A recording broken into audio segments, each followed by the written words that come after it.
Elisa sentía el frío del suelo de baldosas a través de sus calcetines gastados. 6 meses.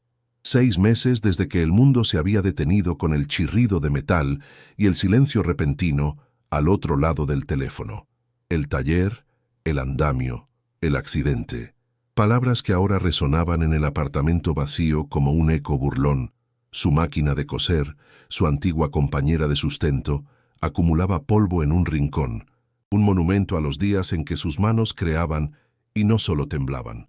Sobre la mesa de la cocina, junto a un plato con restos de la cena de los niños, yacía el aviso de desahucio. Las letras rojas parecían sangrar sobre el papel oficial. Una herida abierta que marcaba una cuenta atrás. Un nudo helado se instaló en su garganta. Afuera, la ciudad zumbaba con una vida indiferente, pero dentro de esas 4 paredes, el único sonido era el pesado silencio de la desesperanza, roto ocasionalmente por la tos seca de su hija Sofía desde el dormitorio. El aire olía a humedad y a miedo, un perfume que se le había pegado a la piel. El corazón de Elisa latía con un ritmo sordo y pesado, mientras sus dedos, ásperos por la lejía y el trabajo, contaban el dinero por 10ª vez. 200 euros. Era todo lo que quedaba. No era dinero, era un insulto, la irrisoria indemnización por la vida de un hombre bueno, su marido, cuyo sudor todavía parecía impregnar las paredes de aquel minúsculo piso. Recordó sus manos, grandes y callosas, sosteniendo las suyas, prometiéndole un futuro, una casa con un pequeño jardín, una vida lejos de aquella miseria. Ahora, esas manos eran solo un recuerdo doloroso, y la promesa se había convertido en cenizas. Cada billete arrugado, cada moneda fría que pasaba por sus dedos, se sentía como una traición. La rabia, caliente y amarga, subió por su esófago, pero se disolvió en lágrimas silenciosas que no se podía permitir derramar. Llorar era un lujo, el hambre de sus hijos era una realidad.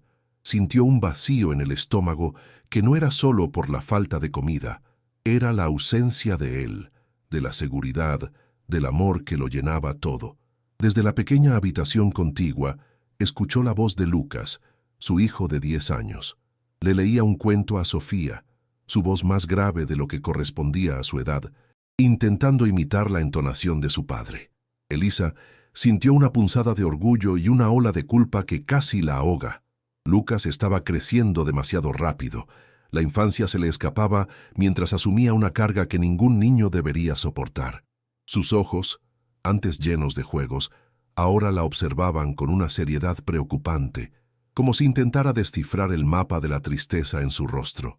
Y Sofía, con sus 6 años y su inocencia frágil, preguntaba cada noche cuándo volvería papá. ¿Cómo explicarle la permanencia de la muerte a un corazón tan pequeño? ¿Cómo decirle que su padre se había ido para siempre y que pronto su hogar también desaparecería? Elisa sentía el peso de sus miradas, 2 anclas que la mantenían a flote en un mar de desesperación, pero que también la arrastraban hacia el fondo con la responsabilidad de sus vidas. El crujido de las viejas tuberías en la pared sonaba como el gemido de un animal moribundo. Cada sonido externo era una amenaza.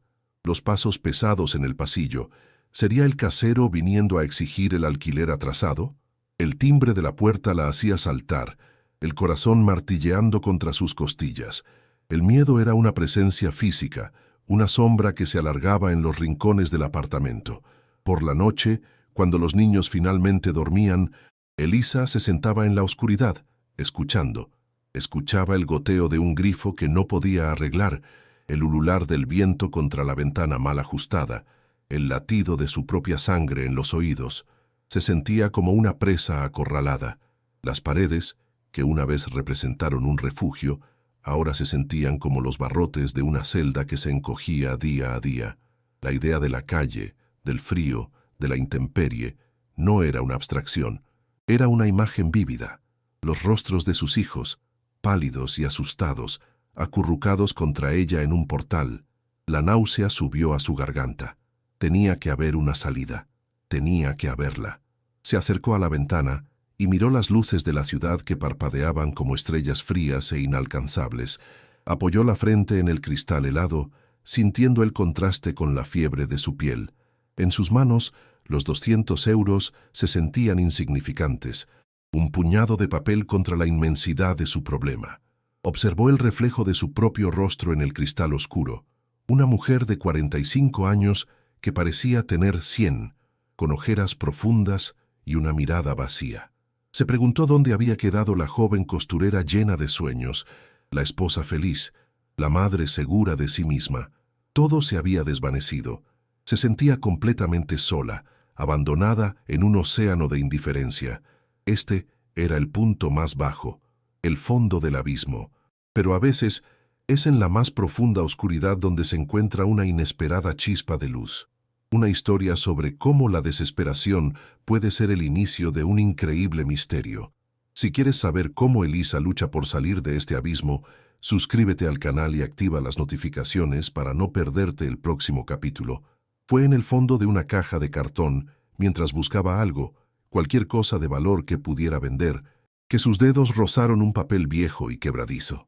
Era una página de periódico de hacía meses, amarillenta por el tiempo, usada para envolver un par de zapatos viejos de su marido. El crujido del papel fue como un susurro en el silencio del apartamento. Sus ojos, cansados de tanto llorar en secreto, recorrieron las columnas de texto denso sin interés, hasta que una pequeña sección de anuncios por palabras la detuvo en seco. Notaría líquida propiedades abandonadas. La frase era un imán. Su dedo siguió la línea, temblando ligeramente. Y allí estaba: casa rural, en aldea olvidada de Aragón. Valor simbólico: 100 oro por décadas de impuestos impagados. 100 euros. Una chispa de calor improbable se encendió en el frío vacío de su pecho. Su corazón, que había estado latiendo a un ritmo lento y fúnebre, de repente dio un vuelco doloroso, un espasmo de algo que se atrevía a parecerse a la esperanza. 100 euros. La mitad de todo lo que le quedaba en el mundo. El pensamiento era aterrador. Elisa sintió un nudo de pánico en el estómago, tan fuerte que la dobló ligeramente. 100 euros por un techo. ¿O 100 euros por un montón de piedras inútiles en medio de la nada? La dualidad de la elección la paralizaba. Cogió el teléfono con manos temblorosas y marcó el número de la notaría. La voz al otro lado era impersonal, burocrática, un zumbido monótono que le explicó el proceso. Era una compra humana a cuerpo cierto, sin garantías, sin visitas previas. Un acto de fe ciega, pero la imagen de Sofía tosiendo en la humedad del apartamento, la mirada seria de Lucas, la carta de desahucio sobre la mesa, todo la empujaba hacia el abismo de esa decisión. Cerró los ojos con fuerza, y en la oscuridad vio una pequeña casa de piedra, humilde, sí, pero suya, un lugar donde sus hijos podrían correr sin miedo.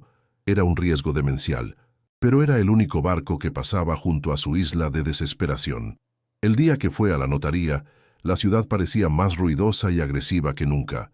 El rugido del tráfico, las sirenas lejanas, los rostros anónimos de la multitud, todo se sentía como parte del mundo que la estaba expulsando. Dentro de la oficina silenciosa, el aire olía a papel viejo y a cera para muebles. Firmó los documentos sintiendo que cada trazo de la pluma era un paso sin retorno. La transferencia de los 100 euros fue un clic electrónico, un sonido insignificante para un acto tan monumental. El notario, un hombre de hombros caídos y mirada cansada, le entregó la escritura. Una sola hoja de papel oficial. Se sentía a la vez increíblemente pesada, como si contuviera el peso de su futuro, y ridículamente frágil. Ahora solo le quedaban 100 euros en el bolsillo y este documento. Un escalofrío que no tenía nada que ver con el frío recorrió su espalda. Había apostado la mitad de su vida a un número que ni siquiera conocía. La suerte estaba echada. Desmantelar su vida en el pequeño apartamento fue como realizar una autopsia a su felicidad pasada. Cada objeto que envolvía en papel de periódico o metía en una caja de cartón traía consigo una avalancha de recuerdos. El sonido de la cinta de embalaje al ser rasgada era un grito agudo que rompía el silencio fúnebre de las habitaciones ahora vacías. Los ecos de sus pasos resonaban en el espacio desnudo de una forma hueca y triste. Lucas, con una seriedad impropia de sus 10 años, empaquetaba sus pocos juguetes y libros sin decir una palabra. sus movimientos metódicos y precisos. Sofía, por otro lado, se aferraba a su muñeca de trapo, la única constante en su mundo que se desmoronaba, y miraba a su madre con sus grandes ojos llenos de una confusión que partía el alma. Elisa se arrodilló frente a ella, forzando una sonrisa. «Nos vamos a una casa nueva, mi amor», le susurró la voz quebrada. «Una casa en el campo, con mucho espacio para jugar». La mentira le supo a ceniza en la boca. La despedida final fue rápida y brutal. El sonido metálico de la llave al girar en la cerradura por última vez resonó en el hueco de la escalera como el portazo de una celda. De pie en la acera, rodeados por una montaña de maletas de cartón atadas con cuerdas y bolsas de plástico, parecían una estampa de la derrota. La estación de autobuses fue un asalto a los sentidos, un caos de gente corriendo, anuncios ininteligibles por los altavoces y un penetrante olor a diésel y sudor. Elisa agarraba las manos de sus hijos con una fuerza desesperada, sus nudillos blancos por la tensión. Sentía el corazón en un puño, un músculo dolorido que latía contra sus costillas. Lucas y Sofía se apretaban contra sus piernas, sus pequeños cuerpos tensos, abrumados por el ruido y el movimiento. Eran tres pequeñas islas a la deriva en un mar de indiferencia. El autobús que los llevaría a su nueva vida o a su nueva ruina llegó con un siseo neumático, como una bestia de metal suspirando. El viaje en autobús fue una tortura lenta. Horas y horas viendo cómo el paisaje cambiaba a través de la sucia ventanilla. El gris opresivo de la ciudad dio paso a polígonos industriales, luego a suburbios desordenados, y finalmente a las vastas y áridas llanuras de Aragón. El monótono zumbido del motor era una nana hipnótica que adormecía los sentidos. Sofía no tardó en dormirse, su pequeña cabeza apoyada en el regazo de Elisa, su respiración suave y tranquila. Lucas, en cambio, permanecía con la vista fija en el exterior, su rostro reflejado en el cristal como un fantasma pálido superpuesto a los campos secos que volaban a su lado. La mente de Elisa era un torbellino de preguntas sin respuesta y miedos crecientes. ¿Y si no había casa? ¿Y si era solo un terreno baldío? ¿Y si había cometido el peor error de su vida? El aire dentro del autobús se sentía pesado y viciado, una mezcla de sándwiches rancios y ambientador barato que le revolvía el estómago. Se bajaron en una parada que no era más que un poste oxidado al borde de una carretera solitaria. El autobús se alejó levantando una nube de polvo, y con él se fue el último vestigio de civilización. El silencio que los envolvió fue casi físico, tan denso y pesado que zumbaba en los oídos. Un silencio roto únicamente por el canto incesante y metálico de las cigarras y el silbido del viento caliente que barría la llanura. El sol de la tarde caía a plomo, un castigo implacable. El aire olía a tierra seca, a polvo y a tomillo salvaje. Siguiendo las indicaciones de un mapa arrugado que le habían dado en la notaría, comenzaron a caminar por un sendero de tierra. El peso de las maletas se sentía cada vez más insoportable. Sus músculos ardían con cada paso y el sudor le empapaba la ropa, pegándosela a la piel. Sus hijos caminaban detrás de ella en silencio, el polvo del camino pegado a sus piernas, sus rostros cubiertos de una fina capa de suciedad y cansancio. Después de una caminata que pareció durar una eternidad bajo el sol abrasador, lo vieron. Al final de un camino serpenteante y cubierto de maleza, una silueta oscura se recortaba contra el cielo azul intenso. No era una casa, era el esqueleto de una casa, un amasijo de piedra y madera rota que se alzaba como un monumento a la decadencia. La pequeña y temblorosa llama de esperanza que Elisa había protegido en su pecho durante todo el viaje se extinguió de golpe, reemplazada por una ráfaga de pavor helado. Un escalofrío recorrió su espina dorsal, una reacción absurda en medio de aquel calor sofocante. Se detuvo en seco, incapaz de dar un paso más. Detrás de ella, sus hijos también se pararon. El silencio de Lucas y Sofía fue más elocuente y condenatorio que cualquier grito. Era el silencio del shock, de la más absoluta y demoledora decepción. El sueño se había hecho añicos contra la cruda realidad. A medida que se acercaban, el horror se magnificaba con cada detalle. El tejado se había hundido por completo en un lado, dejando una herida abierta por la que se veía el cielo. Las ventanas eran agujeros negros y vacíos, cuencas oculares en una calavera de piedra que los miraba fijamente. La maleza, alta y espinosa, había invadido lo que alguna vez pudo ser un pequeño jardín, estrangulando los restos de un rosal silvestre. La puerta principal, de madera gruesa carcomida por la intemperie, colgaba torcida de una sola bisagra oxidada. Con cada ráfaga de viento, se movía con un gemido largo y lastimero, un lamento que parecía darles la bienvenida a su nuevo hogar. Elisa sintió que las piernas le flaqueaban. Esto no era un refugio, era una trampa, el símbolo de su fracaso final, materializado en piedra y podredumbre. Lo primero que los golpeó al cruzar el umbral no fue una imagen, sino un olor, un hedor tan denso y potente que era casi sólido, un asalto físico que los hizo retroceder instintivamente.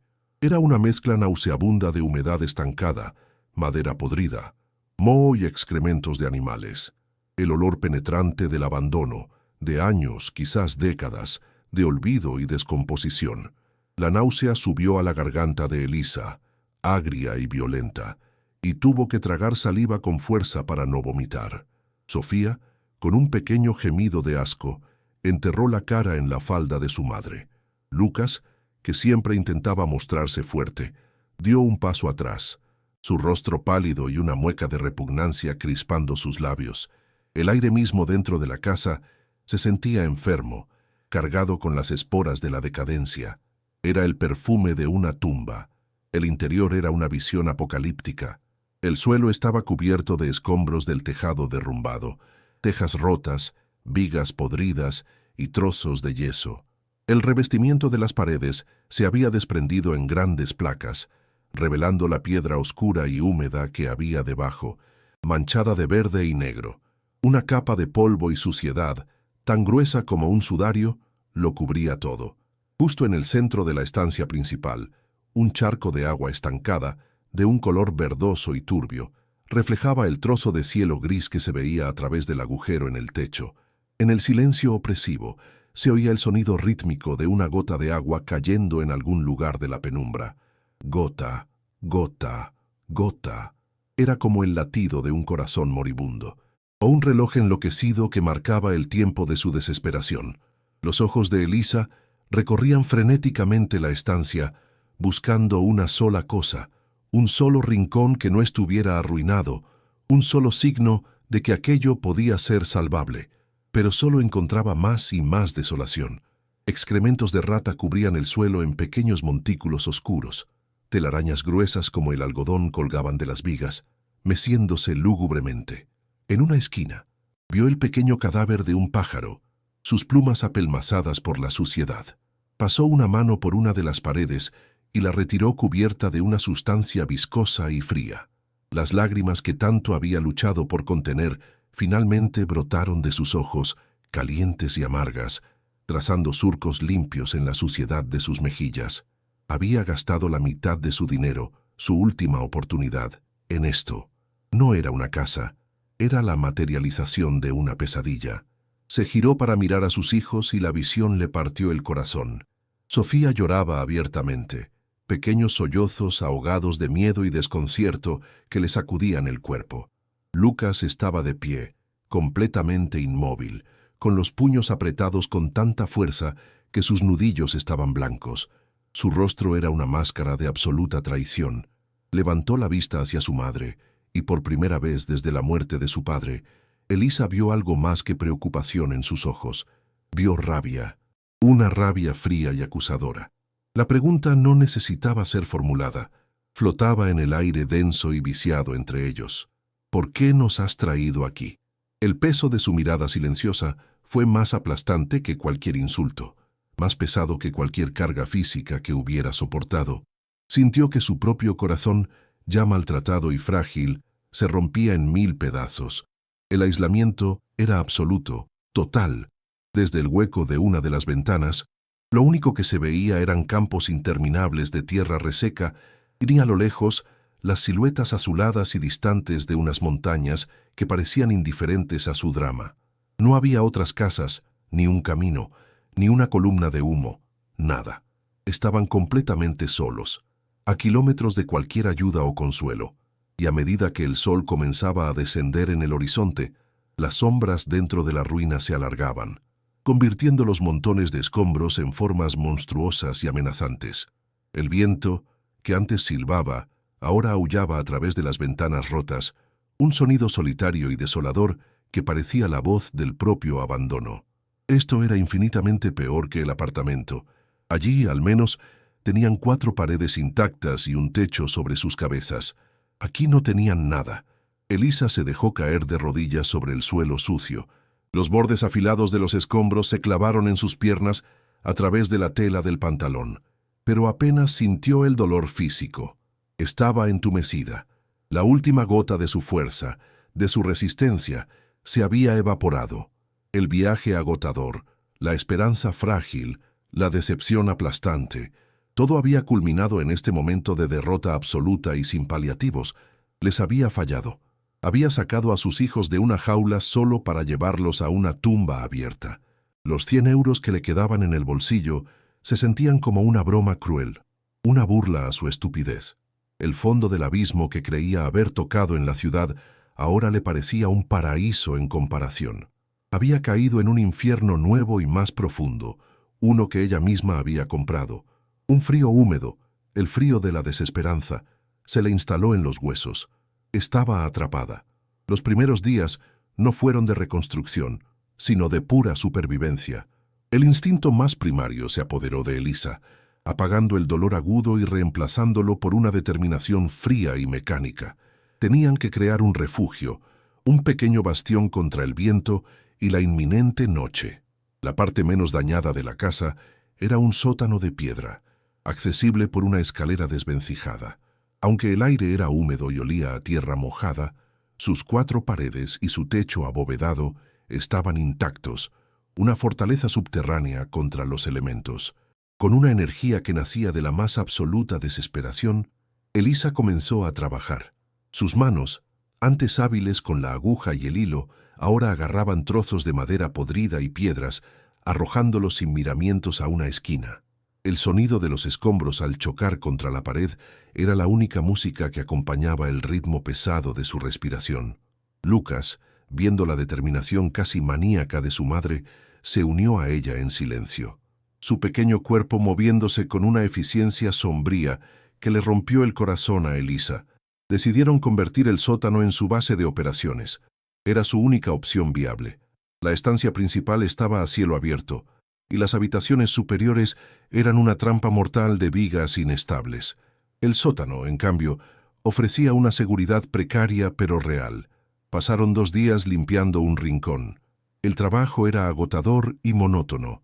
Barrían el suelo de tierra con ramas que arrancaban de los arbustos exteriores, creando una pequeña zona habitable.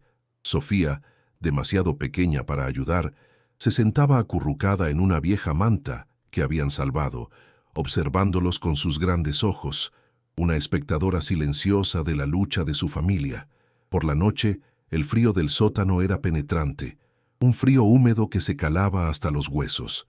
Se acurrucaban los 3 juntos bajo las pocas mantas que tenían, escuchando los extraños sonidos de la casa en ruinas, el gemido del viento, el crujido de la madera, el goteo constante del agua en algún lugar oscuro.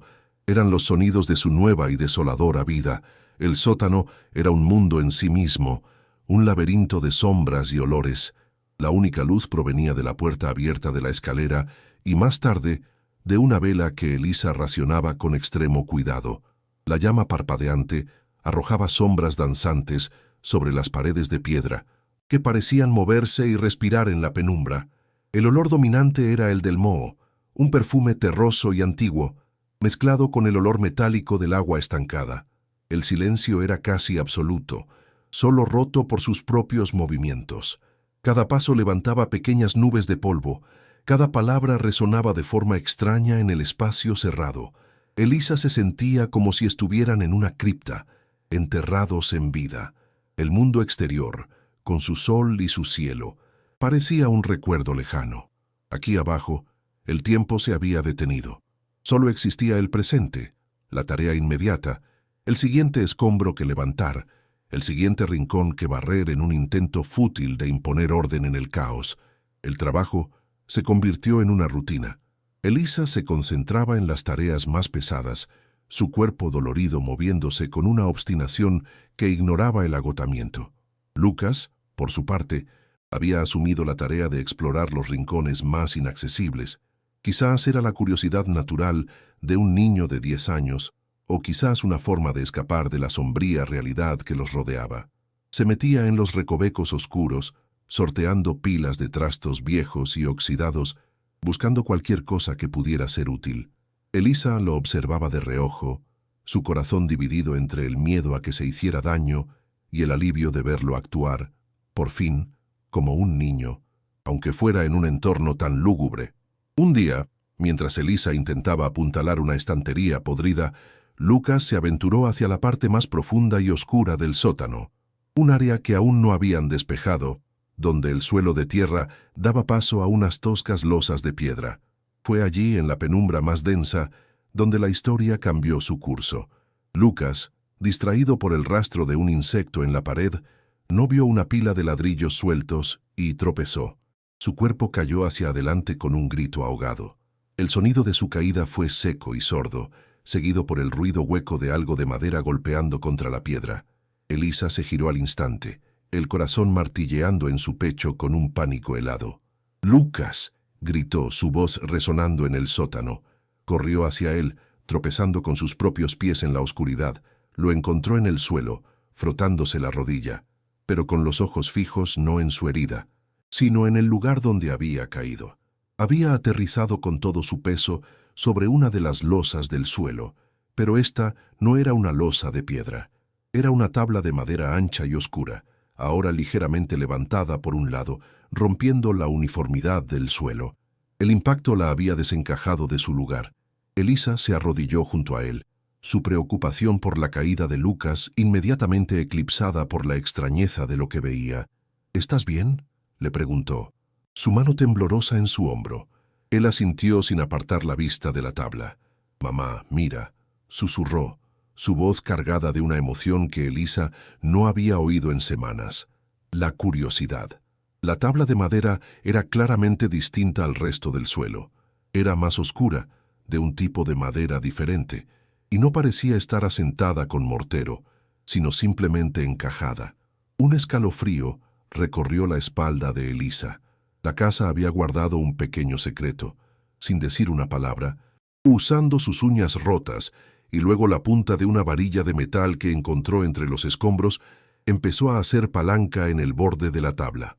La madera, hinchada por la humedad, se resistió al principio, pero luego cedió con un gemido largo y quejumbroso, como un suspiro contenido durante décadas. Debajo de la tabla no había tierra, sino un pequeño hueco rectangular, de no más de medio metro de profundidad, cuidadosamente excavado. El aire que emanó del agujero era frío, y olía a cera y a tela vieja.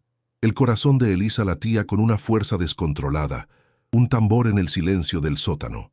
La esperanza era un veneno, se dijo a sí misma, una droga peligrosa que solo llevaba a la decepción, pero no pudo evitar inclinarse, sus ojos intentando penetrar la oscuridad del hueco.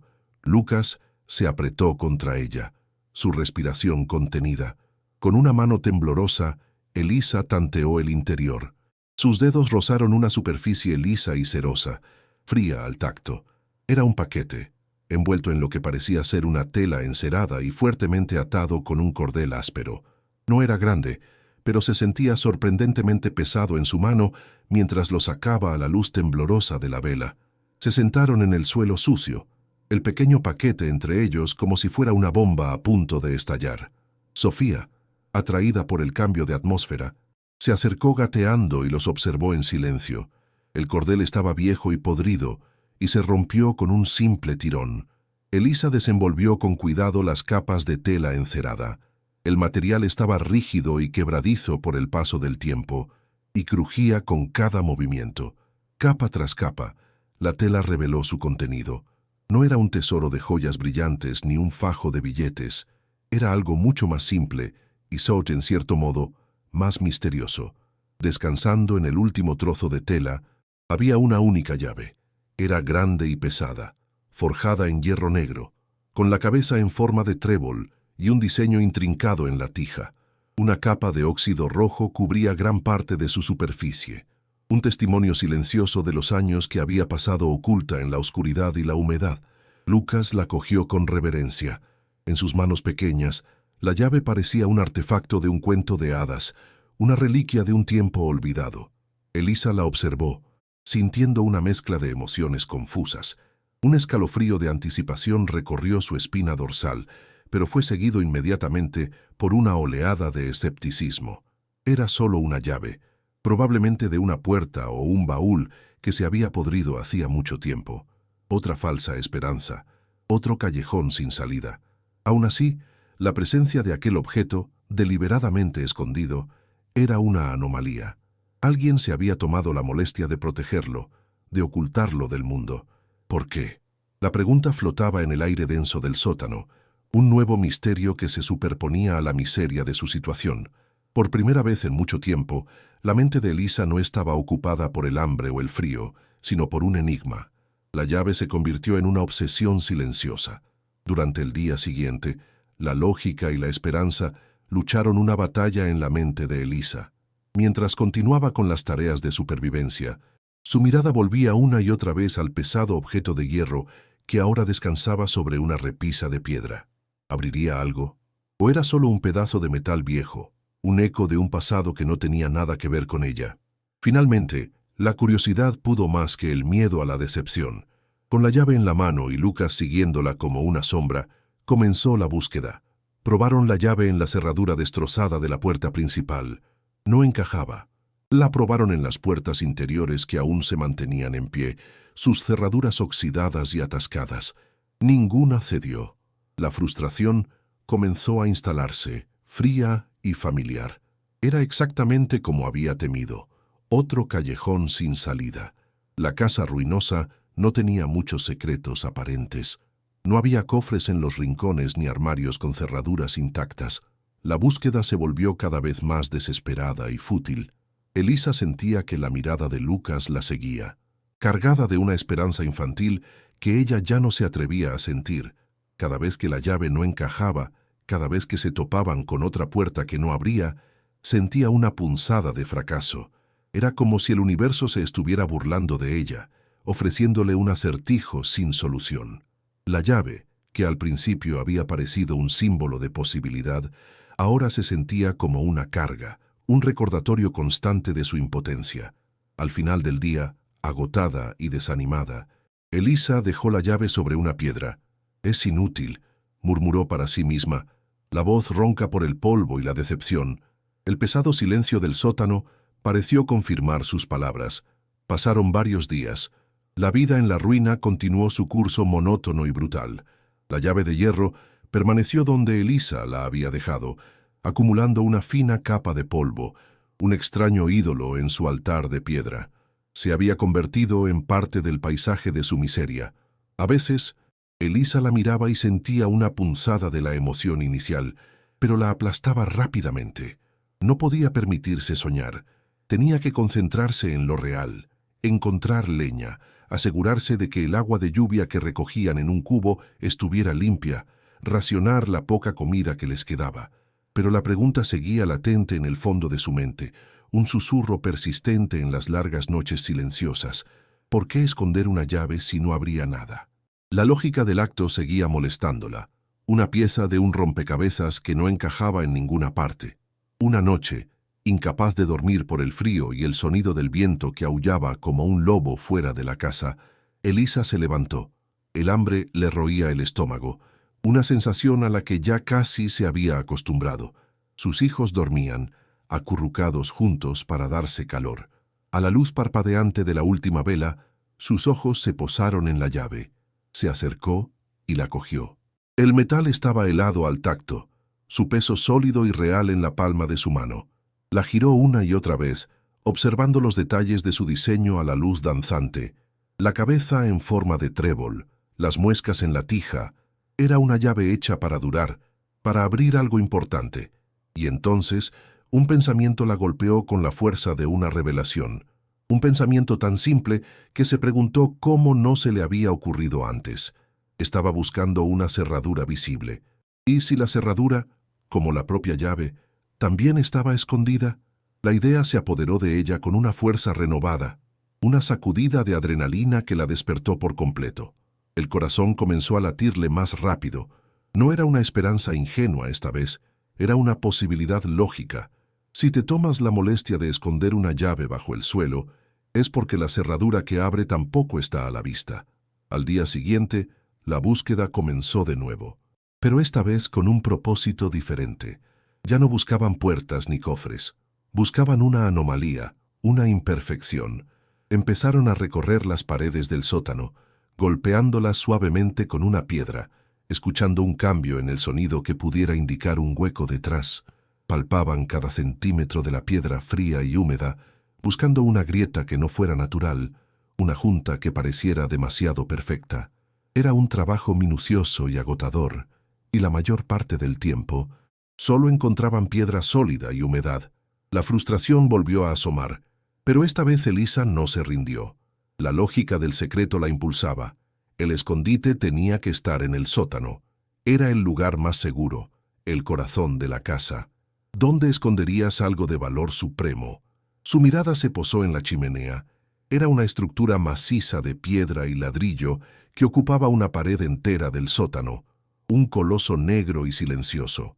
Su boca, llena de hollín y telarañas, parecía la entrada a otro mundo. Las chimeneas a menudo tenían huecos, compartimentos secretos para esconder objetos de valor durante las guerras o las persecuciones. Era el lugar más lógico.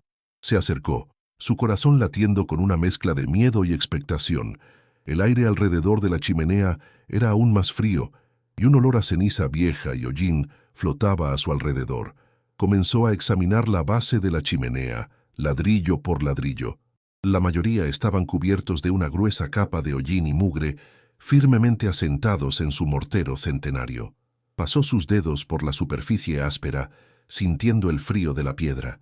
Se movía lentamente, metódicamente, su respiración contenida.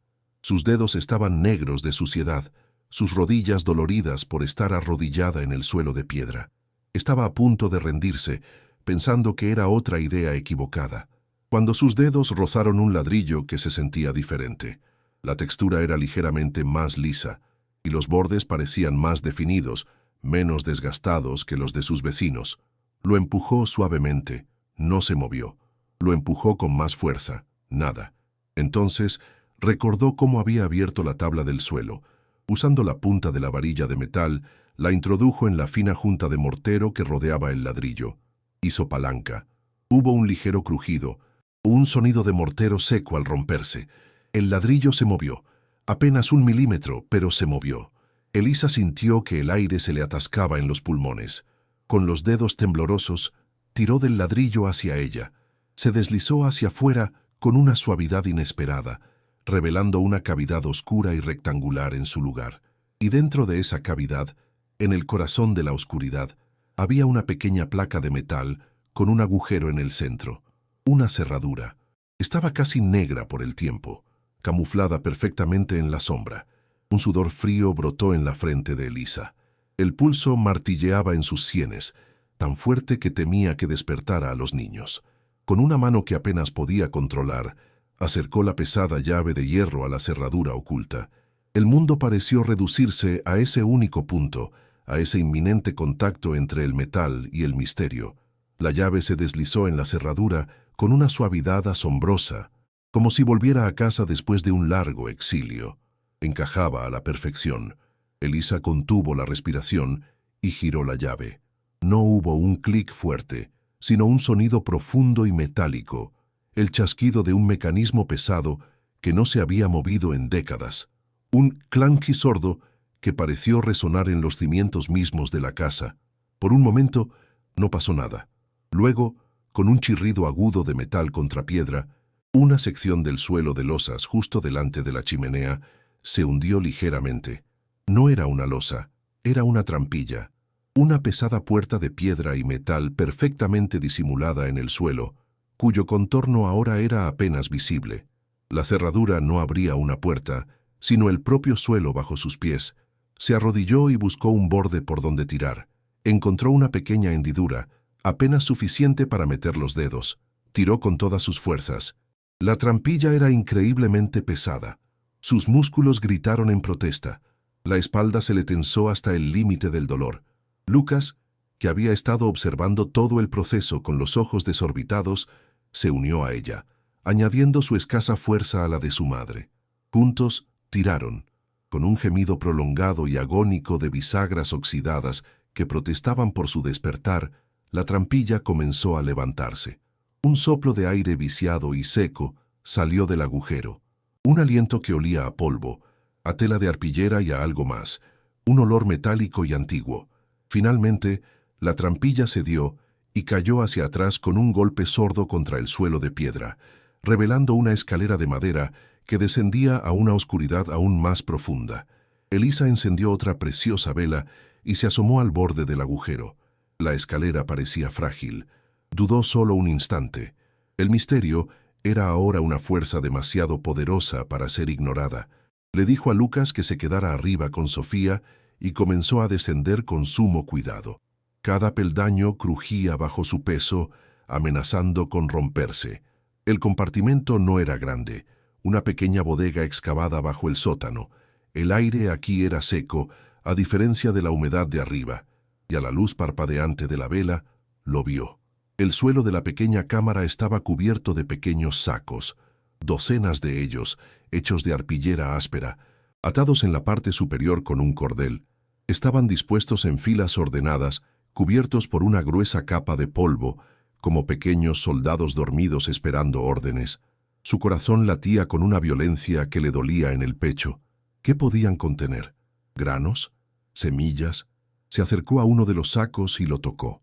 Era sorprendentemente pesado, y su contenido era duro, y se movía con un sonido metálico sordo y característico. Con dedos temblorosos, desató el nudo de uno de los sacos más cercanos. El cordel se deshizo en polvo bajo su tacto. Inclinó el saco, y de su interior se derramó un torrente de objetos redondos y pesados que brillaron con un resplandor cálido y dorado bajo la luz de la vela. No eran granos, eran monedas, cientos de ellas, monedas de oro. Elisa retrocedió un paso, su mano volando para taparse la boca y ahogar un grito.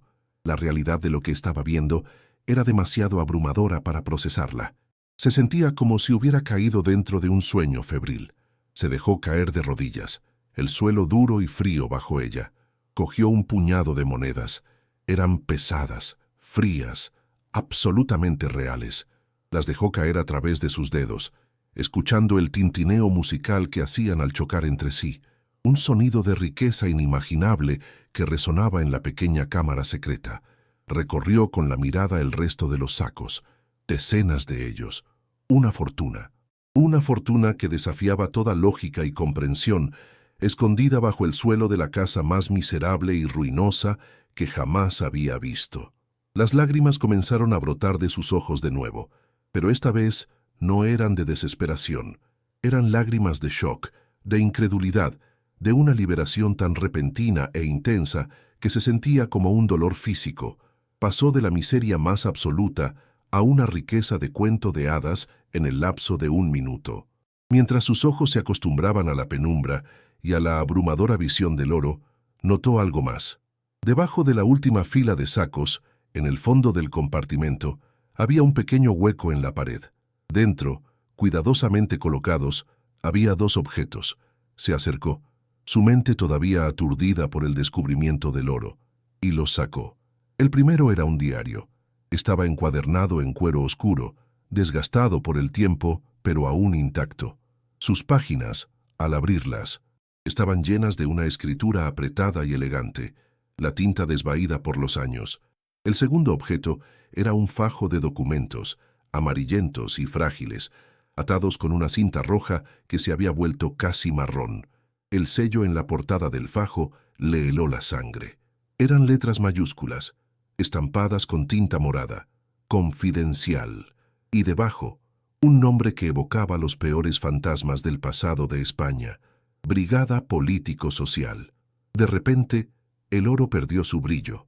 El peso de los documentos y del diario en sus manos se sentía mucho más significativo, mucho más pesado que todas las monedas juntas. Se dio cuenta de que lo que había encontrado no era simplemente un tesoro, era una historia peligrosa.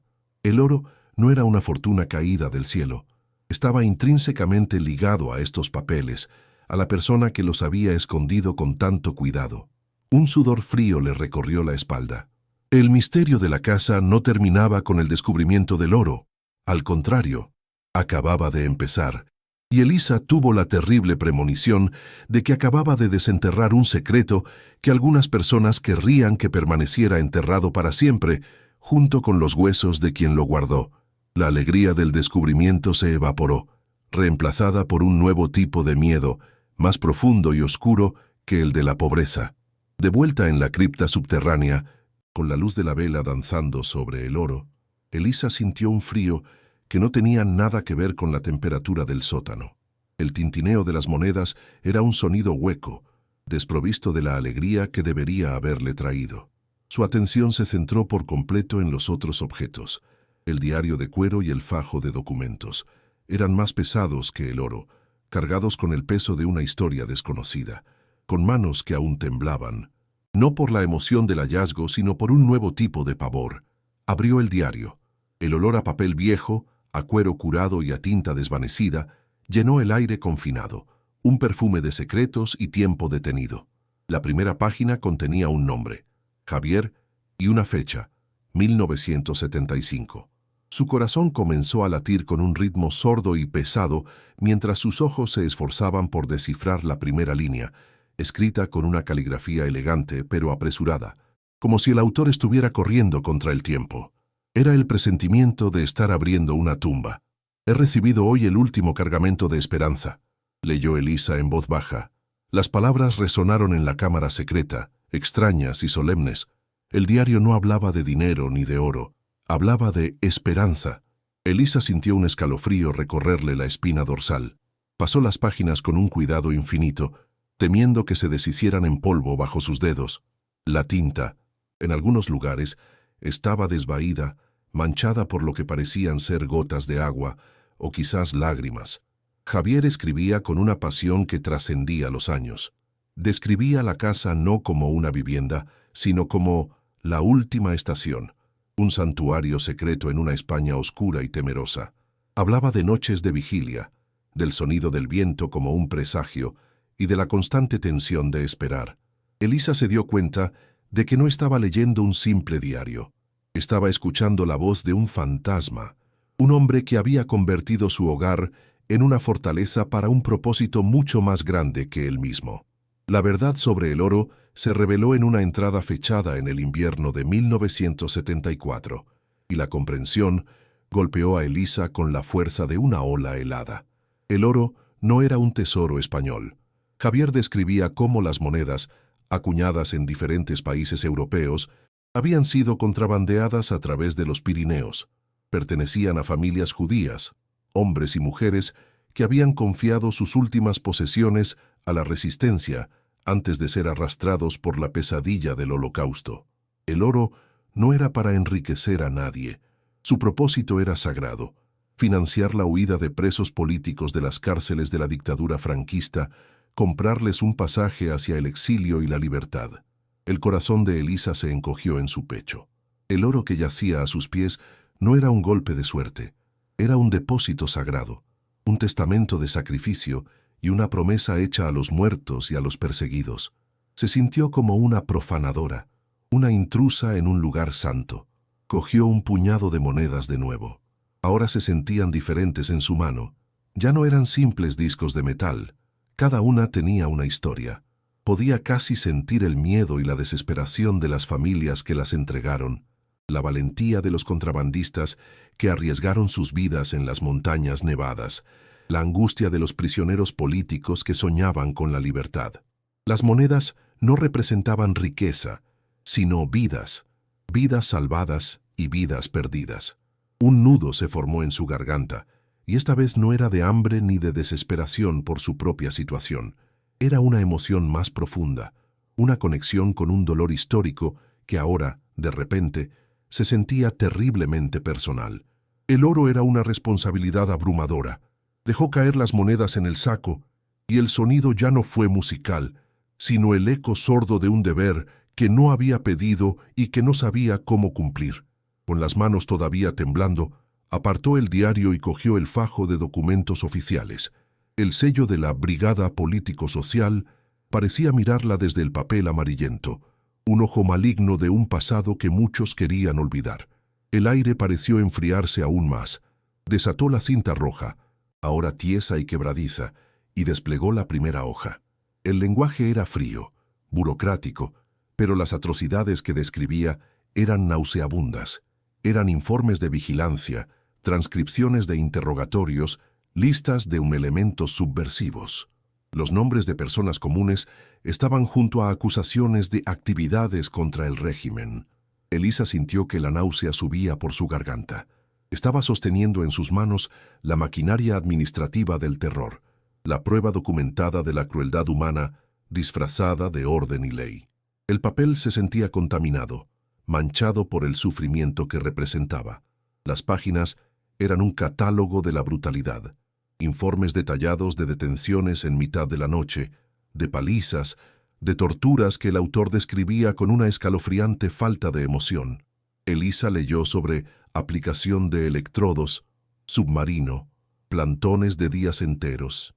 Eran palabras clínicas para actos de una inhumanidad insondable, y junto a esos actos había nombres, nombres de las víctimas, sí, pero también nombres de los verdugos, nombres de los oficiales de la Guardia Civil, de los informantes locales, de los colaboradores que habían traicionado a sus vecinos a cambio de favores o por puro miedo. Javier, el activista, no solo había estado escondiendo oro, había estado recopilando pruebas, estaba construyendo un caso, un archivo secreto de los crímenes cometidos en la región, esperando un día en que la justicia fuera posible. Este era el verdadero tesoro, y el más peligroso. Y entonces lo vio. Un nombre que aparecía repetidamente, tanto en los informes oficiales como en las notas al margen, que Javier había añadido con su letra apretada. El nombre estaba asociado a los interrogatorios más brutales y a la desaparición de varias personas. Era el nombre del oficial que, según los documentos, lideraba las operaciones antisubversivas en esa zona de Aragón. Un joven y ambicioso oficial de la Guardia Civil, conocido por su crueldad y su eficacia. El diario lo confirmaba en una entrada llena de rabia y miedo. Javier había descubierto que este oficial estaba profundamente implicado en una red de corrupción y extorsión, usando su poder para enriquecerse, y Javier estaba a punto de exponerlo. El nombre era Ramiro, la última entrada del diario. Escrita con una letra temblorosa y casi ilegible, decía: «Vienen a por mí. Ramiro lo sabe todo. Que Dios proteja este secreto». Después de eso, solo había páginas en blanco. Un sonido repentino la arrancó de su trance, un sonido extraño, ajeno a la sinfonía de la ruina a la que se había acostumbrado. Era el rugido de un motor de coche, acercándose por el camino de tierra. El sonido era una intrusión violenta en el silencio pesado de la tarde. El corazón de Elisa dio un vuelco doloroso, saltando a su garganta. En semanas no había visto ni oído a un solo ser humano aparte de sus hijos. El motor se detuvo justo delante de la casa, seguido por el crujido de neumáticos sobre la grava seca y la maleza. Luego, el golpe seco de una puerta de coche al cerrarse. Silencio. Un silencio cargado de una tensión insoportable. Elisa sintió una oleada de pánico puro, animal. Sus instintos gritaron. Rápidamente, con una velocidad que no sabía que poseía, metió el diario y los documentos de nuevo en el hueco de la pared, bajo los sacos de oro, y cerró la pesada trampilla, rezando para que encajara en su sitio sin hacer ruido. Subió las escaleras del sótano a toda prisa, con el corazón martilleando contra sus costillas como un pájaro enjaulado. El polvo se levantaba a su paso. Lucas, Sofía, silencio absoluto. Susurró con una urgencia que hizo que sus hijos se quedaran inmóviles, sus ojos grandes y asustados fijos en ella. Los empujó hacia el rincón más oscuro del sótano, detrás de una pila de maderos podridos. Entonces oyó los pasos. No eran pasos vacilantes ni curiosos, eran pasos firmes, pesados, los de alguien que camina sobre un terreno que considera suyo. Los pasos se detuvieron justo delante de la puerta desvencijada de la casa. Hubo una pausa que pareció durar una eternidad, en la que Elisa contuvo la respiración, escuchando el latido de su propia sangre en los oídos. El aire olía a polvo y a un miedo repentino y eléctrico. Luego, un golpe resonó en la madera podrida de la puerta. Toc, toc, toc. No era un golpe de alguien perdido, sino una llamada autoritaria, precisa. Elisa se quedó paralizada. El sonido era tan fuera de lugar en aquella desolación que parecía una alucinación. Su mente corrió a 1000 por hora. ¿Quién podía ser? ¿Un funcionario del ayuntamiento? ¿Alguien de la notaría? Pero su instinto, afilado por semanas de soledad y ahora por el secreto que acababa de desenterrar, le decía que esto era diferente. Esto era peligroso. Subió sigilosamente la escalera que llevaba a la planta principal, que estaba en ruinas, y se asomó por una grieta en la pared exterior. La luz del sol poniente la cegó por un momento, y luego lo vio. Un hombre. Estaba de espaldas a ella, pero incluso desde la distancia, su figura irradiaba poder. Vestía una chaqueta de tweed cara y pantalones de montar, como un señor feudal inspeccionando sus dominios. El hombre se giró lentamente, escrutando la fachada de la casa con una mirada penetrante.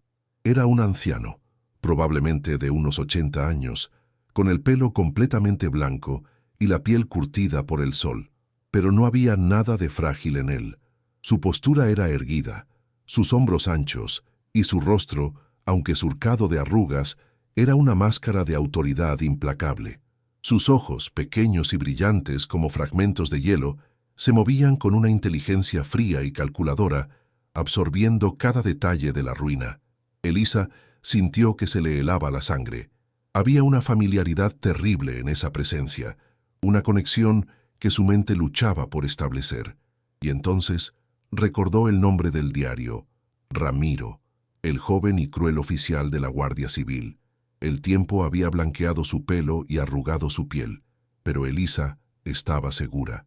Estaba mirando al fantasma del pasado, hecho carne y hueso.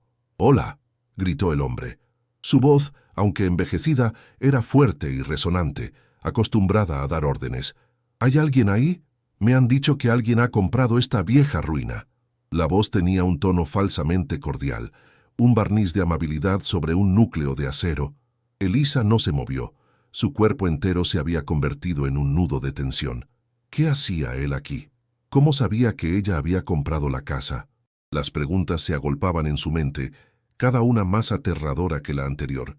Don Ramiro, como sin duda era él, dio unos pasos más cerca, su bastón con empuñadura de plata golpeando suavemente el suelo. «Soy don Ramiro, un vecino», continuó, su voz goteando una falsa paternidad. «Poseo la mayoría de las tierras por aquí. Me preocupo por lo que pasa en mi territorio». La palabra en mí resonó con una posesividad escalofriante. Sabiendo que no podía esconderse para siempre, Elisa salió de la casa parpadeando bajo la luz del sol. Intentó mantener su rostro inexpresivo, una máscara de neutralidad para ocultar el torbellino de pánico que sentía por dentro. Se limpió las manos sucias de polvo en sus pantalones. Don Ramiro la miró de arriba a abajo, su mirada evaluadora deteniéndose en su ropa gastada y su rostro demacrado.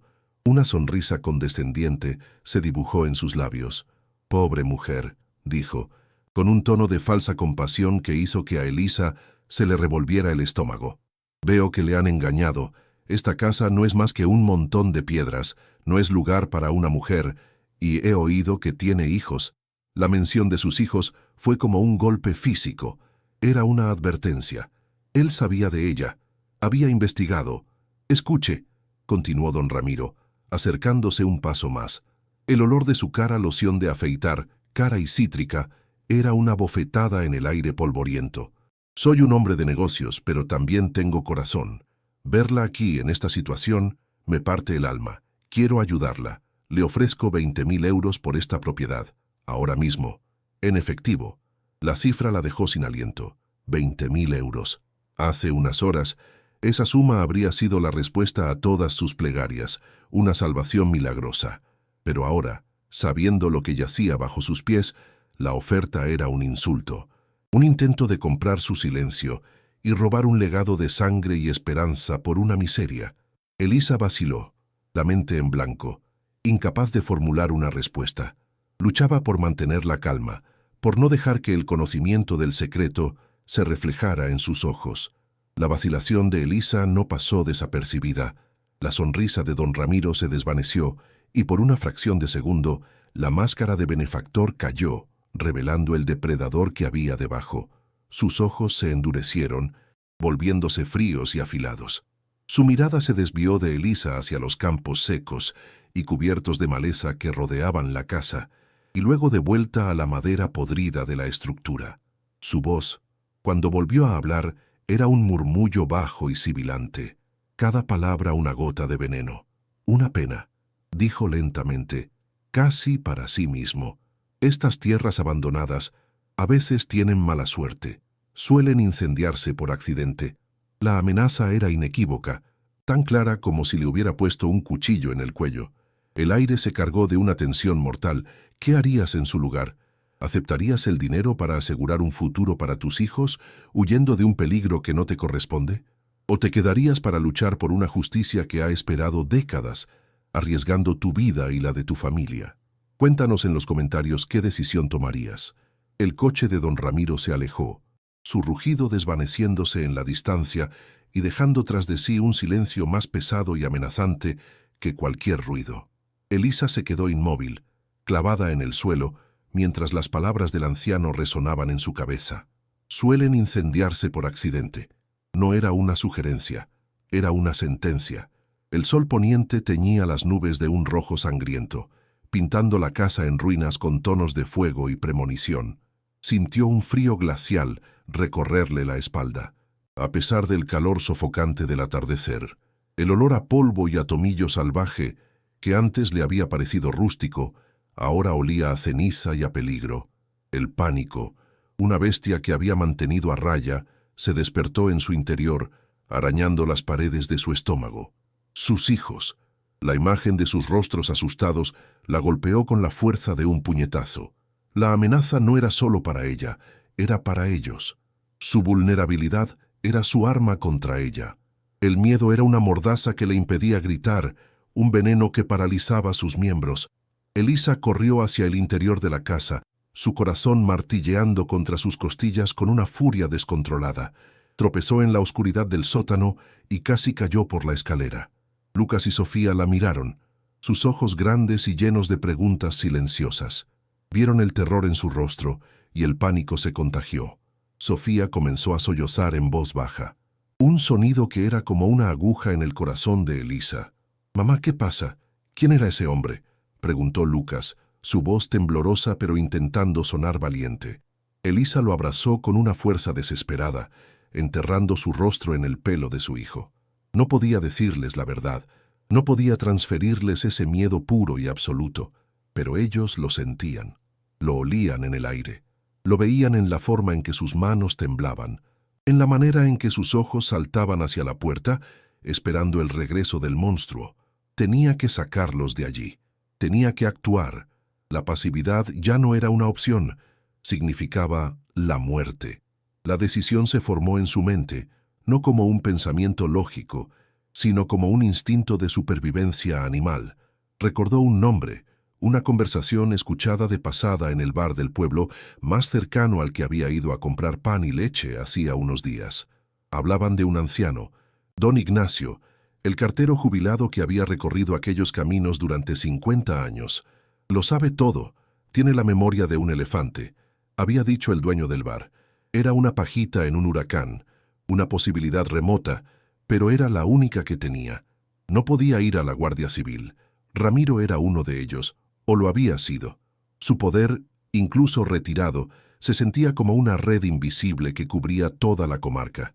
Necesitaba a alguien que conociera el pasado, alguien que pudiera entender el peso del diario y los documentos, alguien que no estuviera comprado por el miedo o el dinero, alguien como don Ignacio. Elisa actuó con una celeridad febril que nacía del terror. Abrió la trampilla de nuevo. El olor a tierra y a oro volvió a subir, pero esta vez era el olor del peligro. No podía llevarse todo el oro, era imposible, pero no podía dejar las pruebas. Con manos temblorosas, sacó el diario y el fajo de documentos. El contacto con el cuero gastado y el papel quebradizo le dio una extraña fuerza. Esto era por Javier, por las familias judías, por todos los nombres olvidados en esos informes. Cogió también uno de los sacos más pequeños de monedas, no por codicia, sino como prueba, como una muestra tangible del secreto que la casa guardaba. Metió todo en su bolso raído, que de repente se sentía increíblemente pesado, cargado con el destino de fantasmas y la posibilidad de justicia. Era su única arma y su mayor carga.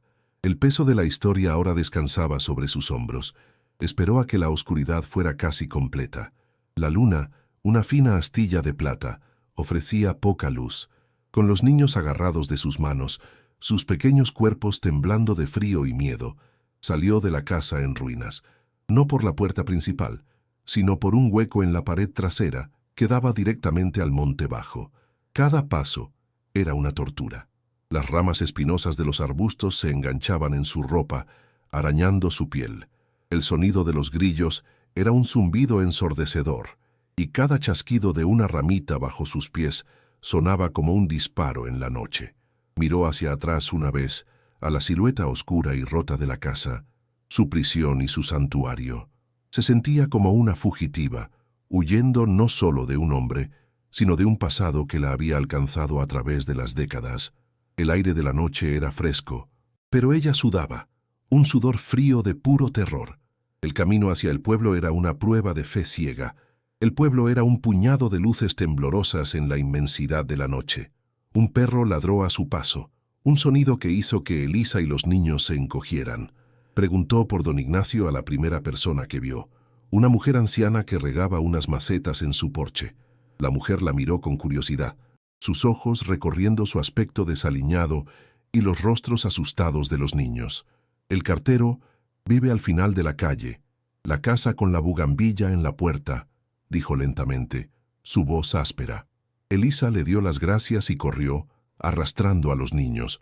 La casa de don Ignacio era pequeña y humilde, pero pulcra. La luz cálida que se filtraba por las ventanas parecía una promesa de seguridad. Respiró hondo, tratando de calmar el temblor de sus manos, y llamó a la puerta. El sonido de sus nudillos contra la madera pareció terriblemente fuerte en el silencio de la noche. La puerta se abrió con un leve chirrido y apareció un hombre. Era muy anciano, encorvado por la edad, con un rostro surcado por 1.000.000 de arrugas amables y unos ojos azules y acuosos que, a pesar de las cataratas, parecían verlo todo. Era don Ignacio. Llevaba unas zapatillas gastadas y un chaleco de lana sobre la camisa. El aire de su casa olía a sopa de verduras, a libros viejos y a lavanda seca. ¿Sí?, preguntó su voz frágil como el papel de seda. Miró a Elisa, luego a los niños acurrucados tras ella, y su expresión cambió de la curiosidad a una profunda preocupación. Por el amor de Dios, niña, ¿qué os ha pasado? Parecéis almas en pena. Entrad, entrad. Fuera hace frío. Abrió la puerta de par en par, su gesto instintivo de hospitalidad, un bálsamo para el alma aterrorizada de Elisa. Era el primer acto de bondad genuina que había recibido en meses. Dentro, la casa era un refugio. El calor de una estufa de leña llenaba la pequeña sala de estar. Las paredes estaban cubiertas de estanterías repletas de libros y mapas viejos. Don Ignacio los sentó cerca del fuego y, sin hacer preguntas, fue a la cocina y volvió con 3 tazones de sopa caliente y un trozo de pan. Elisa observó a sus hijos devorar la comida, el primer alimento caliente que probaban en días. El nudo de su garganta se aflojó lo suficiente como para poder tragar un poco de sopa. El calor se extendió por su cuerpo, combatiendo el frío del miedo. Don Ignacio se sentó frente a ella en un viejo sillón de orejas, observándola con una paciencia infinita. No la presionó. Esperó. Sabía que la historia, fuera cual fuera, era terrible y necesitaba su propio tiempo para salir a la luz. Su silencio era un regalo, un espacio seguro para que ella pudiera reunir el coraje. Finalmente, con la voz quebrada por la emoción y el miedo, Elisa empezó a hablar. Le contó todo: el desahucio, la compra desesperada de la casa, la ruina, el descubrimiento de la llave, la trampilla. A medida que hablaba, don Ignacio escuchaba atentamente, su rostro amable volviéndose cada vez más serio. Sus ojos azules parecían oscurecerse, como si las nubes de un viejo dolor estuvieran pasando sobre ellos. Cuando Elisa mencionó la chimenea y el ladrillo suelto, don Ignacio asintió lentamente, casi para sí mismo. La chimenea, sí, claro, era su lugar. El corazón de la casa, solía decir. Las palabras del anciano confirmaron que estaba en el camino correcto. Él conocía a Javier. Él sabía. Esta confirmación, aunque pequeña, fue como un ancla en la tormenta que era la mente de Elisa. No estaba loca. No lo había imaginado. Entonces, Elisa sacó los objetos de su bolso. Primero, el pequeño saco de monedas. Lo vació sobre la mesa de madera. El oro brilló bajo la luz de la lámpara, un charco de luz cálida en la humilde habitación. Don Ignacio lo miró sin sorpresa, solo con una profunda tristeza. Luego, Elisa le entregó el diario. En el momento en que las manos del anciano tocaron el cuero gastado, un sollozo se escapó de su pecho. Fue un sonido desgarrador, el de un dolor antiguo y nunca sanado que finalmente encontraba una salida. Acarició la cubierta con dedos temblorosos, como si estuviera tocando el rostro de un amigo perdido hace mucho tiempo. Javier, susurró, y su voz se rompió. Las lágrimas comenzaron a rodar por sus mejillas arrugadas, cayendo sobre el diario como gotas de lluvia. Elisa observó con el corazón encogido el dolor de un hombre que había guardado un secreto y un luto durante casi 50 años. Don Ignacio abrió el diario en una página al azar. Sus ojos recorrieron la caligrafía familiar, y su cuerpo se sacudió con la emoción. «Era mi mejor amigo», dijo, su voz ahogada. «Éramos como hermanos. Yo era el cartero, y le traía las noticias del mundo exterior. A veces le traía otras cosas, paquetes que llegaban de Francia. Yo sabía que estaba metido en algo peligroso, pero él creía en un mundo mejor. Tenía un coraje que yo nunca tuve». Levantó la vista hacia Elisa, sus ojos llenos de lágrimas y de una memoria dolorosa.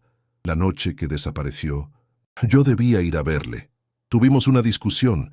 Le dije que era demasiado arriesgado, que Ramiro estaba cerrando el cerco sobre él.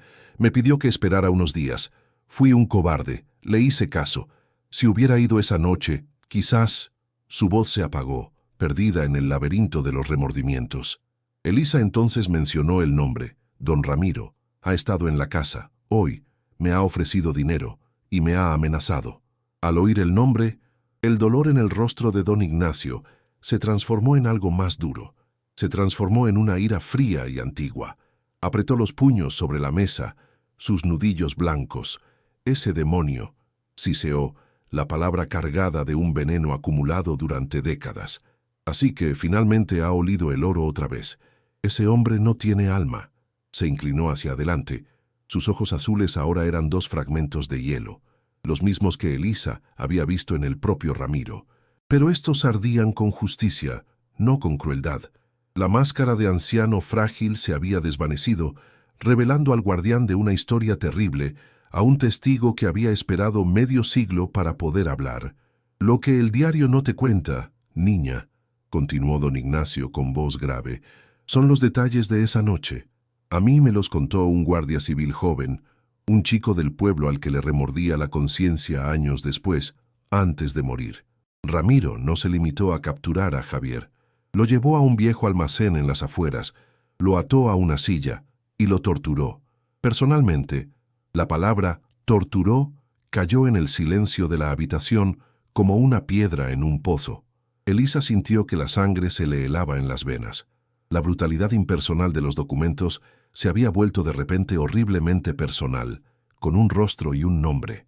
La imagen de Javier, el hombre valiente del diario, sufriendo a manos de Ramiro, la golpeó con una fuerza física. La náusea volvió a subir a su garganta, amarga y violenta. Ramiro no buscaba información sobre la resistencia, explicó Ignacio, su voz temblando de rabia contenida. Sabía que otros se encargarían de eso. Él solo quería una cosa, el oro. Sabía que Javier era el guardián. Había oído rumores, fragmentos de conversaciones. Se había convertido en su obsesión. Pasó horas golpeando a Javier, quemándole con cigarrillos, preguntándole una y otra vez, ¿dónde está el oro? Le prometió que si hablaba, lo dejaría ir, una mentira tan grande como su propia codicia. Pero Javier no era un cobarde, era el hombre más valiente que he conocido. La admiración y el dolor en la voz del anciano eran palpables. Elisa podía visualizar la escena, la luz de una bombilla solitaria, el olor a sangre y miedo, y la voluntad de un hombre negándose a romperse. Javier murió esa noche, dijo Ignacio finalmente, la frase cayendo con un peso definitivo. Murió sin decir una palabra. Su corazón simplemente se rindió. Ramiro, en su furia, se deshizo del cuerpo. Lo arrojó a una de las viejas cimas de las montañas, un lugar del que nadie vuelve, y lo registró todo como una desaparición durante un intento de fuga. Nadie se atrevió a contradecirle. Tenía demasiado poder. Ignacio se secó las lágrimas con el dorso de una mano temblorosa. El oro se convirtió en el gran fracaso de la vida de Ramiro, la obsesión que nunca pudo satisfacer. Ha estado buscando esa casa, esperando que saliera a la venta durante 50 años, y ahora que lo ha hecho, y que tú estás en ella, no se detendrá ante nada. Él cree que ese oro es suyo, lo considera un pago por el silencio que Javier le obligó a guardar. Ahora Elisa entendía, la visita de Ramiro, la oferta ridícula, la amenaza velada, no era solo un matón intentando asustarla, era un asesino, un torturador, volviendo a la escena de su crimen, impulsado por una codicia que había fermentado durante medio siglo. No había lugar en el mundo donde pudiera esconderse de un hombre así. Él no la dejaría ir, no mientras ella estuviera viva y supiera, o pudiera llegar a saber, la ubicación del tesoro. El miedo que había sentido antes era un juego de niños comparado con el terror helado que ahora la invadía. Estaba atrapada en el acto final de una tragedia que había comenzado mucho antes de que ella naciera. Sus problemas de dinero, su desahucio, todo parecía insignificante ahora. Un prólogo trivial para el verdadero horror. «Tienes que salir de aquí», dijo Ignacio con urgencia, levantándose de su silla. «Tú y tus hijos no estáis seguros, ni aquí ni en ningún sitio de esta comarca. La red de Ramiro es extensa. Sus deudas, sus favores. Ya tiene ojos y oídos en todas partes». Elisa miró a sus hijos, que se habían quedado dormidos en un sofá, ajenos a la terrible historia que acababa de ser revelada. Un amor feroz y protector surgió en su pecho, eclipsando momentáneamente el miedo. Tenía que protegerlos. Era su único propósito. Pero, ¿a dónde podemos ir?, susurró Elisa, su voz apenas un hilo. No tenemos a nadie, ni dinero. El peso de su situación volvió a caer sobre ella, aplastante. Estaba sola, con 2 niños, y era el objetivo de un monstruo. «El dinero lo tienes», dijo Ignacio, señalando el saco de monedas de oro sobre la mesa. «Javier lo habría querido así, que sirviera para salvar vidas, tu vida y la de tus hijos». Luego señaló los documentos y el diario. «Y esto es más poderoso que todo ese oro. Esto es la verdad, y la verdad, a veces, puede ser un arma». El anciano caminaba de un lado a otro de la pequeña habitación, su mente trabajando a toda velocidad. «Hay que llevar esto a alguien que no le deba nada a Ramiro, alguien de fuera, alguien con poder para enfrentarse a él». La desesperanza en el rostro de Elisa comenzó a ser reemplazada por una diminuta chispa de determinación. No era solo una víctima, era la portadora de la justicia de Javier. Tenía que intentarlo, por él, por sus hijos. De repente, el mundo exterior pareció despertar. Un viento fuerte comenzó a azotar la casa, haciendo crujir las tejas del tejado. Las primeras gotas de lluvia, gordas y pesadas, golpearon contra los cristales de las ventanas como dedos insistentes. Una tormenta se estaba gestando, una furia en el cielo que parecía reflejar la tempestad en el corazón de Elisa. El sonido del viento aullando entre las callejuelas del pueblo era un lamento, un presagio. «Mala noche», murmuró don Ignacio, mirando por la ventana hacia la oscuridad impenetrable. «Ramiro es como las alimañas, le gusta cazar en la oscuridad, con el ruido de la tormenta para ocultar sus fechorías. La premonición en su voz hizo que un nuevo escalofrío recorriera la espalda de Elisa. El tiempo se estaba acabando. «Volveré a la casa», dijo Elisa de repente, la decisión tomada con una claridad que la sorprendió a sí misma. Ignacio la miró, incrédulo. «Estás loca, muchacha. Es una trampa mortal». «Tengo que hacerlo», insistió Elisa. «Él cree que estoy allí, asustada. Si no me encuentra, empezará a buscarme por todas partes. Aquí, en el pueblo. Es mejor que piense que me tiene acorralada. Ganaré algo de tiempo. Y necesito recuperar el resto de las pruebas». No sabía por qué lo decía, pero sentía que no podía dejar atrás la mayor parte del oro. No era por la riqueza, sino porque sentía que si lo dejaba, Ramiro ganaría. Sería como entregarle la victoria final sobre Javier.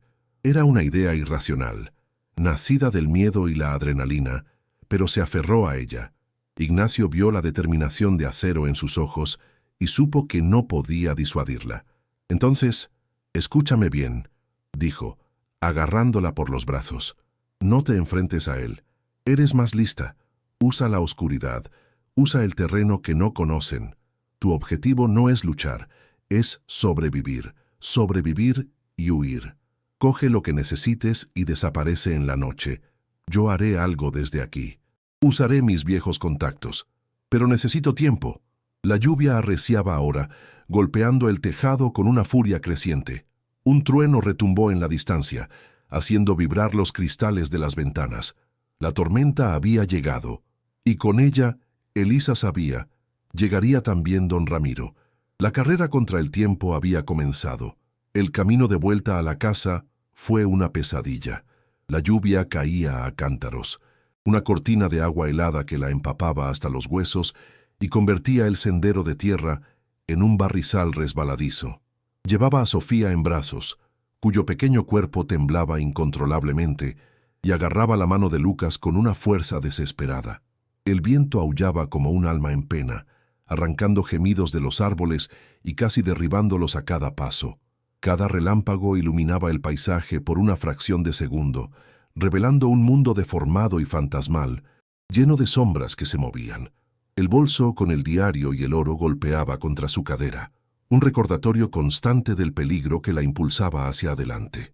El miedo era un cuchillo helado en su estómago, pero la imagen de sus hijos le daba una fuerza que no sabía que poseía. Llegó a la casa empapada, exhausta y temblando. El interior era aún más lúgubre bajo la tormenta. El agua caía a chorros por el agujero del tejado, formando un gran charco en el centro de la habitación. El viento silbaba a través de las ventanas rotas, un sonido que erizaba el vello de la nuca. Dejó a los niños en el rincón más seco del sótano, envueltos en todas las mantas que tenían. «No hagáis ni un ruido, pase lo que pase. ¿Entendido?», susurró con una ferocidad que los hizo asentir sin rechistar. Sabía que no tenía mucho tiempo. Ramiro era impaciente. Su visita había sido el primer aviso. El segundo no sería una conversación, sería un ataque, y ella tenía que estar preparada para huir, no para luchar. Se movió con rapidez por el sótano, su mente clara y fría, a pesar del pánico que burbujeaba bajo la superficie. La adrenalina era un fuego que la consumía. Abrió la trampilla y bajó a la cámara secreta. La luz de su linterna barrió las hileras de sacos de oro. No podía llevárselos todos, pero tampoco podía dejarlos. En un acto de desafío casi irracional, agarró otros 2 sacos, los más pequeños que pudo encontrar, y los metió en una mochila vieja y rota que había encontrado entre los escombros. Luego volvió a colocar la trampilla en su sitio, cubriéndola con polvo y pequeños trozos de madera para disimular su contorno. Era un gesto casi inútil, pero necesitaba sentir que estaba haciendo algo, que estaba luchando a su manera.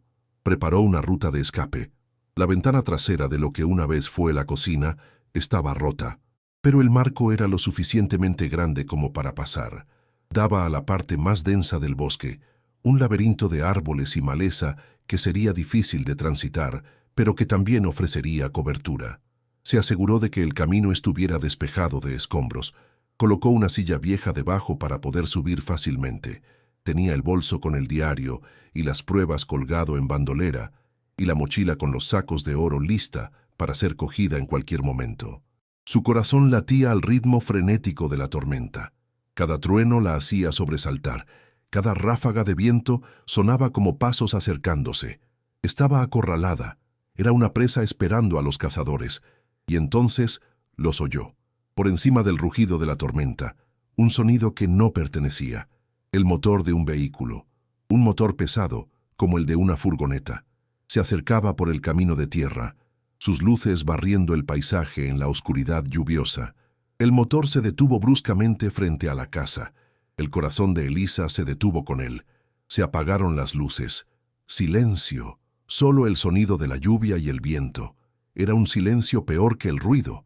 Un silencio lleno de intención depredadora. Elisa corrió al sótano, apagó la vela y se agachó junto a sus hijos. Silencio. Susurró, su voz apenas audible. Pase lo que pase, no os mováis. Puso un dedo sobre sus labios, y en la oscuridad pudo sentir sus pequeños cuerpos temblando junto al suyo. Las puertas de la furgoneta se abrieron y cerraron con golpes secos y metálicos. Oyó voces graves, ahogadas por la lluvia, y luego pasos pesados chapoteando en el barro. No eran los pasos de un solo hombre. Eran dos, quizás tres. No habían venido a hablar. Elisa apretó el bolso contra su pecho. El cuero del diario se sentía como un escudo frágil contra la violencia que estaba a punto de desatarse. El olor a tierra mojada se mezcló con el olor acre del miedo.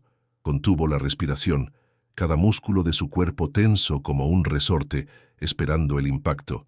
El tiempo pareció estirarse, cada segundo una eternidad de suspense insoportable. Afuera, un relámpago iluminó el cielo, y por un instante vio las siluetas de dos hombres corpulentos parados frente a la casa. No hubo llamada, no hubo advertencia. Hubo un estruendo ensordecedor, el sonido de madera vieja y podrida al astillarse y romperse. La puerta principal no se abrió, fue reventada hacia adentro. Los trozos de madera volaron y golpearon contra las paredes interiores. Los hombres entraron en la casa como una fuerza de la naturaleza, sus botas pesadas aplastando los escombros del suelo.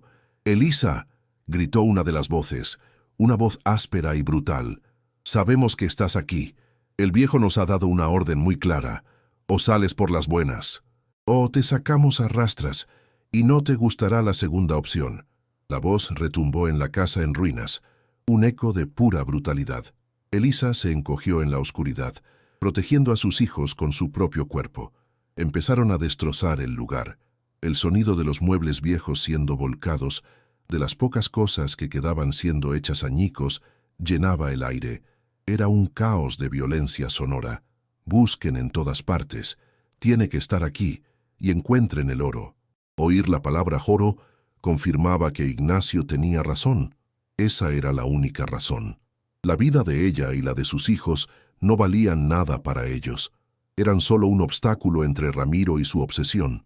Un trueno más fuerte que los anteriores sacudió la casa hasta sus cimientos, y en la consiguiente oscuridad, Elisa supo que era ahora o nunca. El caos era su única cobertura.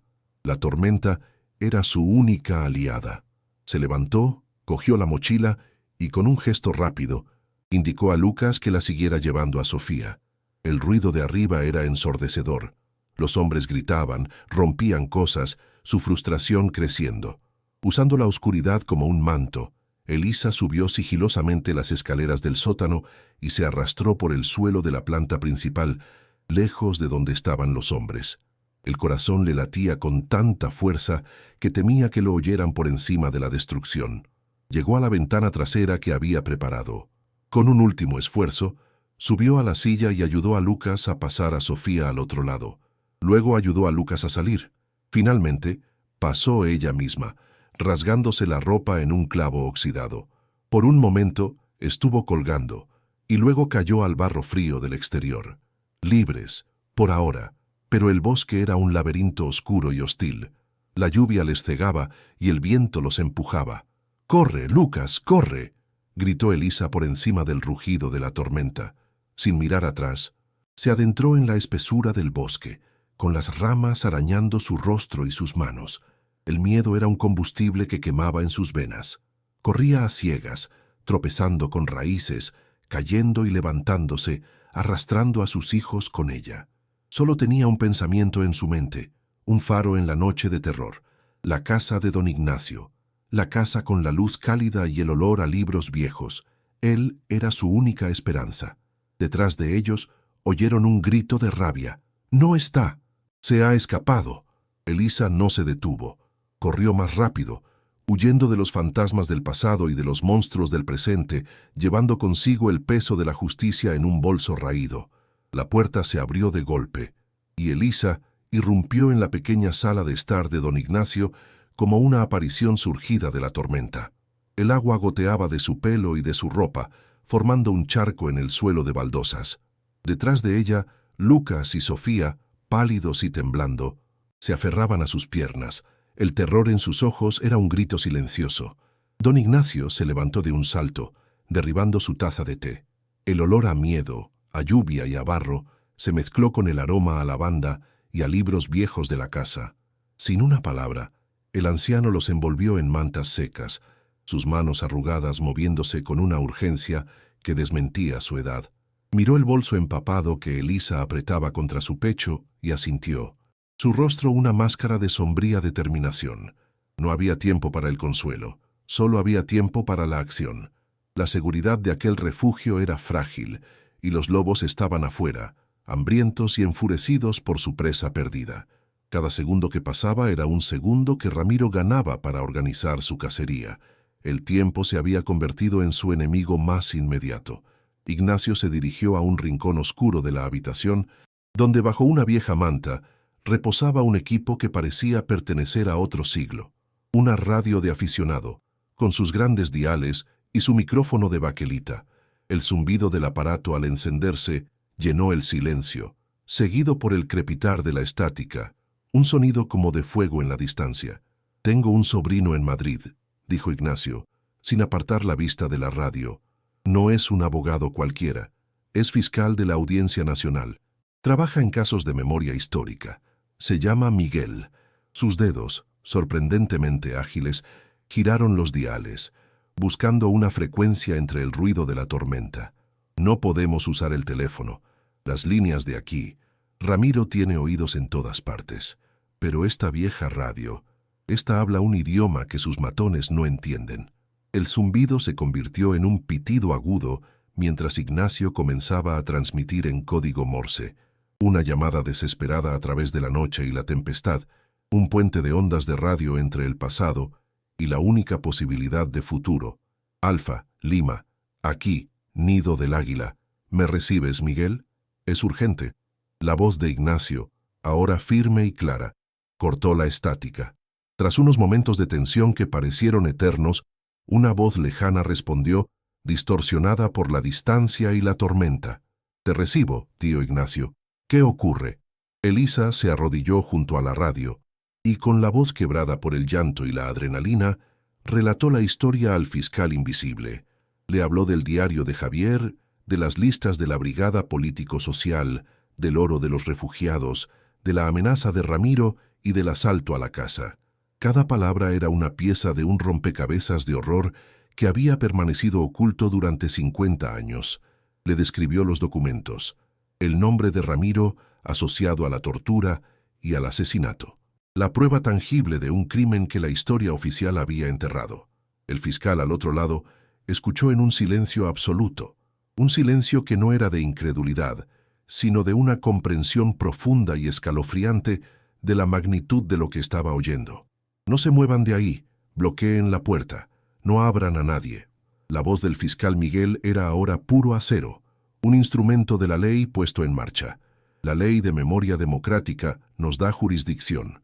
El testimonio del diario y esos documentos son prueba suficiente para actuar de inmediato, especialmente con una amenaza de muerte en curso. Voy a movilizar a la Unidad Central Operativa de la Policía Nacional, no a la Guardia Civil local. Saldrán de Zaragoza en 1 hora. Nadie en la comarca sabrá nada hasta que estén en la puerta de ese hombre. Tío, mantén la frecuencia abierta. Elisa, usted es la testigo clave. Su valentía va a cambiar la historia». Elisa sintió una oleada de algo que casi había olvidado. La esperanza. Una esperanza real, no una ilusión desesperada. La máquina de la justicia, pesada y lenta, había comenzado a girar, impulsada por la voz de un fantasma y el coraje de una mujer que ya no tenía nada que perder, pero que ahora lo tenía todo por ganar. El amanecer rompió sobre la finca de don Ramiro con una luz pálida y lechosa que se filtraba a través de la niebla matutina. Dentro de su lujosa mansión, el anciano tomaba su café, el aroma amargo mezclándose con el de los cruasanes recién hechos. Estaba impaciente, esperando la llamada de sus matones, confirmando que habían recuperado el oro y eliminado el problema. Pero la llamada que llegó no fue por teléfono. Fue el sonido de neumáticos sobre la grava de la entrada, el destello de luces azules reflejándose en los ventanales y el golpe seco y autoritario en su puerta de roble macizo. Afuera no estaban sus torpes secuaces, sino un equipo de élite de la Policía Nacional, con el rostro cubierto y armas en mano. La arrogancia de Ramiro se evaporó, reemplazada por una incredulidad helada cuando el fiscal Miguel le mostró la orden de registro y detención. Su imperio de miedo, construido sobre huesos y silencios, se derrumbaba en cuestión de segundos ante sus ojos. El registro de la mansión fue una formalidad. Las verdaderas pruebas no estaban allí. Estaban en el bolso raído de Elisa y en la memoria de don Ignacio. Cuando el fiscal le presentó una copia del diario de Javier, con su nombre escrito junto a las descripciones de la tortura, el rostro de Ramiro se descompuso. El fantasma que había intentado enterrar 50 años atrás había vuelto para reclamar su alma.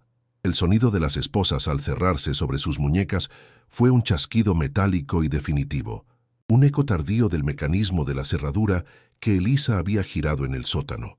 Mientras lo sacaban de su casa, su mirada se cruzó con la de algunos de sus trabajadores, rostros que durante años habían mostrado miedo y sumisión y que ahora lo miraban con una mezcla de sorpresa y un largamente reprimido desprecio.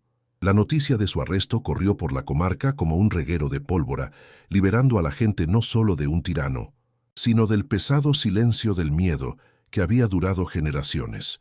El juicio fue un acontecimiento nacional. El diario de Javier se convirtió en el testigo estrella, su voz resonando desde la tumba para contar la verdad.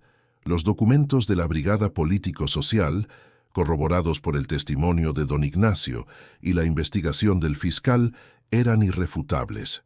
Don Ramiro, el respetado empresario y político local, fue expuesto como un torturador y asesino.